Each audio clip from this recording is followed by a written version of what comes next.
Bon, le moins qu'on puisse dire, c'est qu'on n'est pas dépaysé. Mais alors, pas du tout. D'entrée de jeu, nous sommes dans un film de Claude Lelouch. Bon, d'aucuns traduiront ce que je viens de dire par « il ne se renouvelle pas beaucoup » et d'aucuns auront tort, parce que le cinéma de Lelouch est une matière vivante qui se régénère en permanence. La raison pour laquelle nous sommes en pays de connaissance, c'est que le cinéaste possède un style, des obsessions, une vision du monde qui n'appartiennent qu'à lui. Que ces films lui ressemblent et se ressemblent est au fond une prouesse. Tant de films ne ressemblent à rien ou à pas grand-chose. Nous sommes donc dans un plus une, comme chez nous, pour autant que nous soyons coutumiers des paysages lelouchiens. Un plus une a pourtant l'Inde pour cadre, et c'est la première fois que le signataire d'Un homme et une femme y traîne ses guêtres. Devant sa caméra, l'Inde palpite et nous bouscule. L'Inde est belle, elle est vivante, en dépit du dénouement matériel qui frappe une grande partie de la population. Que Lelouch filme avec volupté, sa caméra est amoureuse. Il faut dire que les embouteillages de Delhi, les foules qui vont communier dans les eaux du Gange, les vaches sacrées qui se couchent au milieu de la route, les trains bondés sont tous hautement cinégéniques. À 78 ans passés, avec 50 films au compteur, Claude Lelouch conserve intact son plaisir de filmer et de capter la vie à travers l'objectif de sa caméra, y compris quand il se contente d'être un simple reporter, comme à ses débuts, avant qu'il ne se tourne vers la fiction.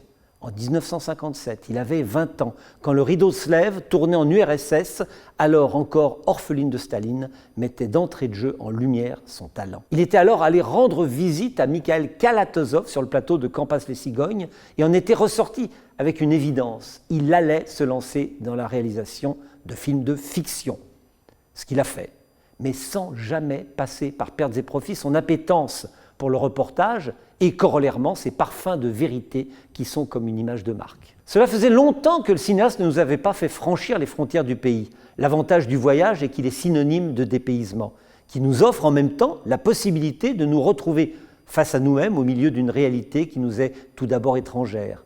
Nous nous perdons pour mieux nous retrouver, ou du moins renouer avec ces vérités essentielles que le jeu social nous fait parfois perdre de vue. Claude Lelouch, au cours de sa carrière, nous a plusieurs fois fait faire le tour du monde, parfois en jouant la carte de la dérision, comme dans L'aventure c'est l'aventure, mais le plus souvent pour signifier que nous avons besoin d'aller voir ailleurs si par hasard nous n'y sommes pas.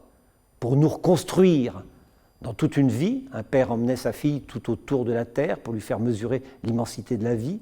Dans l'itinéraire d'un enfant gâté, le personnage principal exprimait sa volonté de se retirer du monde sous d'autres cieux.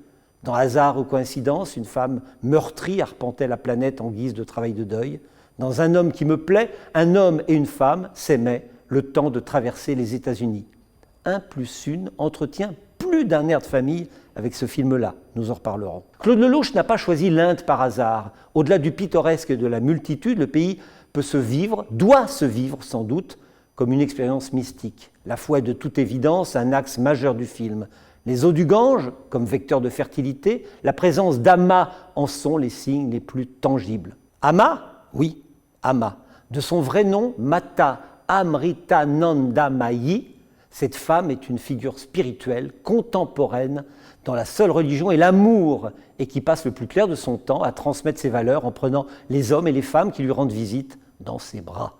Une étreinte à laquelle les personnages, et donc les acteurs, pour Ama, quelle différence, se sont pliés de bonne grâce. Lelouch est un cinéaste mystique, à sa manière. La belle histoire l'atteste avec force, mais ses autres films en portent la trace. En fait, le cinéaste est sans doute un subtil mélange des deux personnages. Anna est imprégnée de sa vie au Rajasthan, terre mystique s'il en est. Antoine ne prend rien au sérieux. Lelouch a incontestablement une vision métaphysique du monde, mais il reste cet éternel adolescent qui s'amuse à rien et rit de tout. C'est ce qu'on appelle l'art de la synthèse. Le film porte la trace de sa fascination pour ce pays où le chaos lui-même est fertile. La plupart des derniers films de Claude Lelouch étaient choraux. 1+1 est centré sur deux personnages. Il est vrai que Lelouch est l'un des cinéastes de l'amour, un éternel amoureux du sentiment amoureux, qui ne s'est jamais lassé du spectacle, de ce qui se trame secrètement entre un homme et une femme lorsqu'ils sont attirés l'un vers l'autre.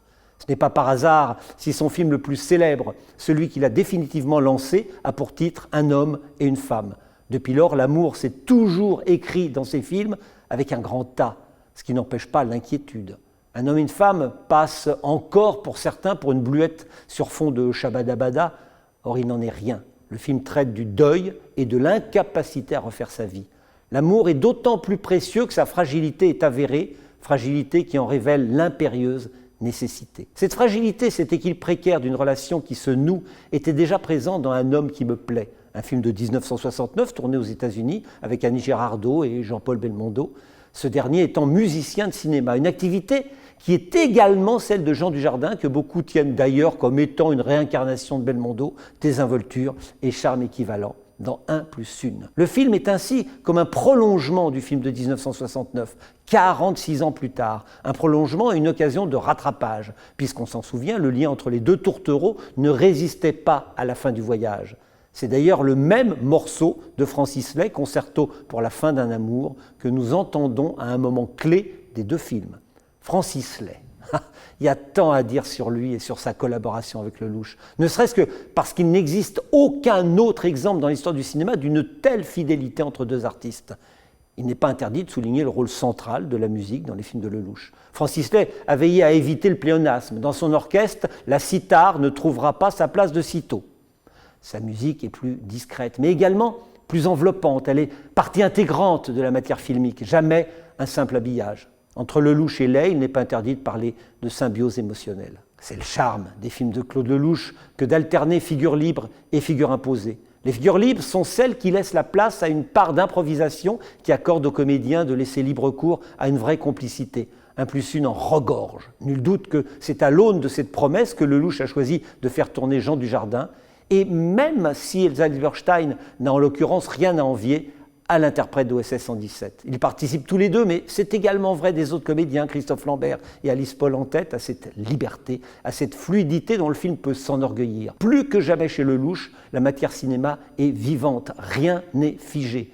On sait et on sent que tout peut évoluer en fonction de la météo des émotions, et que les comédiens défendent leurs personnages comme si leur vie en dépendait. Ceux qui s'aventurent sur un plateau de Claude Lelouch connaissent les règles et le plus souvent jouent le jeu à 200%. C'est évidemment le cas ici. Le cinéaste leur a facilité la vie en organisant le tournage dans la chronologie, ce qui n'est pas très courant au royaume du cinéma. Bon, au final, et s'il faut exprimer un jugement de valeur, c'est aussi cela que l'on attend d'une critique, 1+1 est l'un des plus beaux films de Lelouch. C'est un film vibrant, en état de grâce, un film de jeune, à l'opposé de la nostalgie qui irriguait Salon on t'aime, son film précédent. Un film ouvert sur le monde, un film ample qui s'adresse au plus grand nombre, tout en titillant le public exigeant pour qui le cinéma n'est pas un vain mot. Que demander de plus ?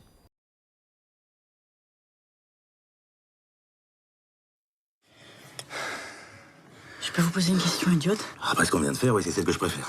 Qu'est-ce que vous aimez le plus au monde? Moi. T'as une copine maintenant à Paris? J'ai un peu trouvé mon moi, mais avec des nichons, tu vois ce que je veux dire? C'est un grand honneur pour l'ambassade de France de saluer la présence d'Antoine Abélard, grand compositeur français. Bienvenue en Inde. Donc alors comme ça, vous êtes madame l'ambassadrice. Qu'est-ce que tu fais là? Je suis en train d'embrasser la main de ma femme. Vous êtes mariés? Ah non, mieux que ça. Je suis amoureux. Et elle fait quoi? Elle est maçon. Elle est pianiste. D'accord. C'est une très grande pianiste. Est-ce que tu veux m'épouser? Vous partez en voyage? J'arrive pas à avoir un enfant, donc Ah, pardon. je vis sur le chemin de la fertilité. Et ça serait pas plus simple de faire régulièrement l'amour? Oui, mais enfin, on n'y arrive pas. À faire l'amour? Avoir un enfant. Ah oui. On y va là? Tiens, j'ai rêvé de vous cette nuit. Ah oui? Ouais. Dans certains endroits, l'eau du Gange ne contient plus d'oxygène, rendant toute vie aquatique impossible. Le taux de bactéries foliformes avoisine les 1,5 million par centimètre d'eau. Vous trouvez pas qu'on en fait un peu trop, là? Pardon, mais j'ai le sentiment que vous vous apprêtez à oublier votre mari avec qui vous voulez avoir un enfant. Et moi, à humilier une femme qui rêve de m'épouser. Je suis pas très à l'aise avec ça.